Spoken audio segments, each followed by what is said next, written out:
قل يا أهل الكتاب لستم على شيء حتى تقيموا التوراة والإنجيل وما أنزل إليكم من ربكم وَلَيَزِيدَنَّ كَثِيرًا مِّنْهُمْ مَا أُنزِلَ إِلَيْكَ مِن رَّبِّكَ طُغْيَانًا وَكُفْرًا فَلَا تَأْسَ عَلَى الْقَوْمِ الْكَافِرِينَ قُلْ يَا أَهْلَ الْكِتَابِ، اب یہ بھی آیت پھر دوبارہ پڑھیے گا بعد میں اپنے آپ کو مخاطب کرتے ہوئے، کہہ دیجئے اے نبی، یا اہل الکتاب، ہے کتاب والو، لستم علی شیء، تمہاری کوئی حقیقت نہیں ہے، تمہارا کوئی مقام نہیں ہے، تمہاری کوئی جڑ بنیاد نہیں ہے، تم ہم سے ہم کلام ہونے کے مستحق نہیں ہو، تمہیں ہم سے دعا کرنے کا حق حاصل نہیں ہے، حتی تقیموا التوراۃ والانجیل، جب تک کہ تم قائم نہ کرو تورات اور انجیل کو، وما انزل الیکم من ربکم، اور جو کچھ نازل کیا گیا ہے تمہاری طرف تمہارے رب کی طرف سے۔ اب یہاں پڑھ لیجئے، یا اہل القرآن لستم علی شیء حتی تقیموا القرآن وما انزل الیکم من ربکم، اے قرآن کے ماننے والو، تمہاری کوئی حقیقت نہیں، کوئی حیثیت نہیں، تم سمجھتے ہو ہم امت مسلمہ ہیں، ہم اللہ والے ہیں، اللہ کے لاڈلے ہیں، اللہ کے پیارے ہیں، اللہ کے رسول کے امتی ہیں، جو چاہو سمجھو، جوتے تمہیں لگ رہے ہیں، تمہاری ہر طرف سے مرمت ہو رہی ہے، عزت نام کی شے نہیں رہی، تم کتنی ہی تعداد میں ہو، دنیا میں تمہاری کوئی حیثیت نہیں ہے، اور اس سے زیادہ کے لیے تیار رہو، لستم علی شیء، تمہاری کوئی حیثیت نہیں، حتی تقیموا القرآن وما انزل الیکم من ربکم، جب تک کہ قرآن اور جو تمہاری طرف نازل کی، حضور کو وحی خفی بھی تو دی گئی ہے نا، سنت رسول وحی خفی کا ظہور ہے، وہ بھی نازل کی گئی ہے حضور پر وحی خفی، تو جب تک کتاب و سنت کا نظام قائم نہیں کرتے،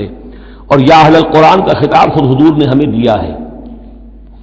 میری وہ جو میرا کتاب چاہے مسلمانوں پر قرآن مجید کا حقوق، اس میں یہ حدیث موجود ہے، اس میں حضور کی وہ الفاظ یہ، یا اہل القرآن لا تتوسدوا القرآن، اے قرآن والو، قرآن کو تکیہ نہ بنا لینا، اسے ذہنی سہارا نہ بنا لینا، اسے اپنی پیٹھ کے پیچھے نہ پھینک دینا، تکیہ پیٹھ کے پیچھے ہوتا ہے، نبذ فریق من الذین اوتوا الکتاب کتاب اللہ وراء ظہورہم لا تتوسدوا القرآن، بلکہ کیا کرنا، یا اہل القرآن لا تتوسدوا القرآن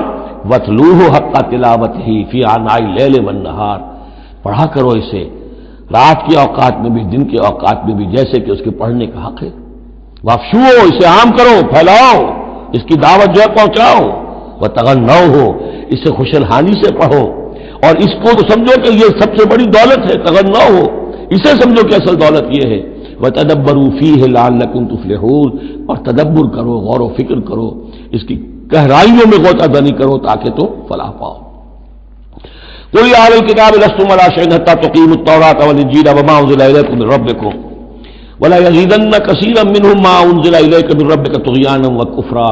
لیکن اے نبی یقیناً ان لوگوں کی تو بہت سی بڑی تعداد، اکثر لوگوں کو جو کچھ آپ کی طرف نازل کیا گیا آپ کے رب کی طرف سے، اس کی وجہ سے ان میں اضافہ ہوگا، ان کی سرکشی میں، ان کے کفر میں، ان کی طغیانی میں، ان کی آگ جو ہے بڑھتی چلی جائے گی، حسد کی آگ، اس میں وہ مزید جلتے چلے جائیں گے۔ فلا تأسوا علی القوم الکافرین، تو آپ ان کافروں کے بارے میں اب افسوس نہ کریں، نبی چونکہ نہایت رحیم اور شفیق ہوتا ہے تو ظاہر بات ہے کہ وہ لوگوں پر عذاب کو پسند تو نہیں کرتا، دشمن کو بھی معاف کرتا ہے، لہذا اسے صدمہ ہوتا ہے، پھر اپنی قوم ہو جیسے کہ بنو اسماعیل تھے، ان کے بارے میں تو جب عذاب کی خبریں آ رہی تھیں سورہ یونس اور سورہ ہود میں کہ اب ان پر عذاب گویا کہ آیا چاہتا ہے، تو حضور کے بالوں میں ایک دم سفیدی آ گئی، حضرت ابو بکر نے پوچھا حضور کیا ہوا، آپ پر بڑھاپا طاری ہو گیا اچانک، فرمایا شیبتنی ہود واخواتھا، مجھے سورہ ہود اور اس کی بہنوں نے بوڑھا کر دیا ہے، کیونکہ ان صورتوں کا انداز ایسا ہے کہ جیسے مہلت ختم ہوا چاہتی ہے اور عذاب کا دھارا جو ہے اب چھوٹنے والا ہے۔ فلا تأسوا علی القوم الکافرین، تو اب افسوس نہ کیجیے آپ ان کافروں کے بارے میں۔